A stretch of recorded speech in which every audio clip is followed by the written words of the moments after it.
সকলে আমাদের জন্য দোয়া করবেন, আমরা যাতে সুস্থ থাকতে পারি।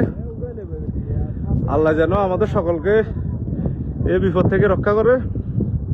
আপনারা দোয়া করবেন সবাই, সকল দেশি ভাইরা দেশ থেকে সকলে আমাদের জন্য দোয়া করবেন, আমরা যাতে এই বিপদ থেকে রক্ষা পেতে পারি।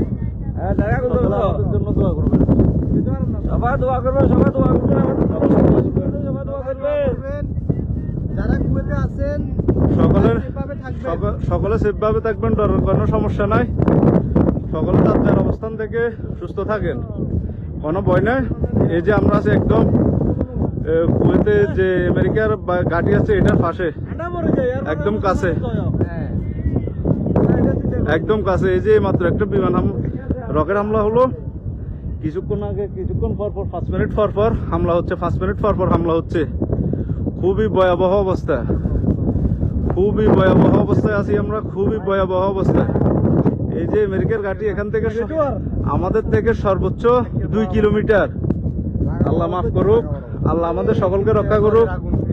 যারা কুয়েতে আছেন, সালমিতে আছেন, সকলকে বলতেছি নিরাপদ স্থানে থাকেন, সকলে সুস্থ থাকেন, মনোবল হারানোর কোনো দরকার নেই। সকলে যার অবস্থান থেকে দোয়া করেন। যারা কুয়েতে আছেন এবং কি দুবাই আছেন, কাতার আছেন, বাংলাদেশি এবং সকল মুসলিম ভাই সবাই জন্য আল্লাহ তাআলা যাতে সবাইকে সুস্থভাবে রাখে, হেফাজতে রাখে, এটাই আসলে আমাদের কাম। যুদ্ধ কখনো শান্তির হইতে পারে না। আমরা চাই এটা থেকে মানুষজন আল্লাহ তাআলা সবাইকে হেদায়েত দান করুক।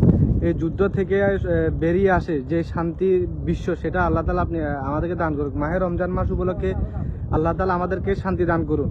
আমরা চাই না কোনো ভাই আহত হোক বা নিহত হোক, এটা আমরা কোনোভাবেই চাই না।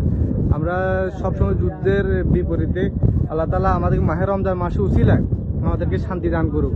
আমাদের যারা আমরা কুয়েতে আছি সবার জন্য, বাংলাদেশে যারা আছেন আমাদের আত্মীয় সবাই আমাদের জন্য দোয়া করবেন। আল্লাহ তাআলা যাতে আমাদেরকে যাতে সুস্থভাবে সুন্দরভাবে রাখে, আমাদের পরিবারের কাছে যাতে আবার আমরা যেতে পারি, ফিরে যেতে পারি। সবাই আমাদের জন্য দোয়া করবেন।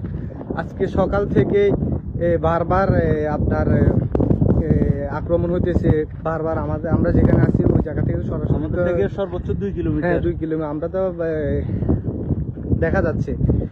এখন দেখা যাক আল্লাহ তাআলা আমাদেরকে সবাইকে সালামতে রাখুন। দেখা যাচ্ছে ইরান ইসরায়েলের হামলার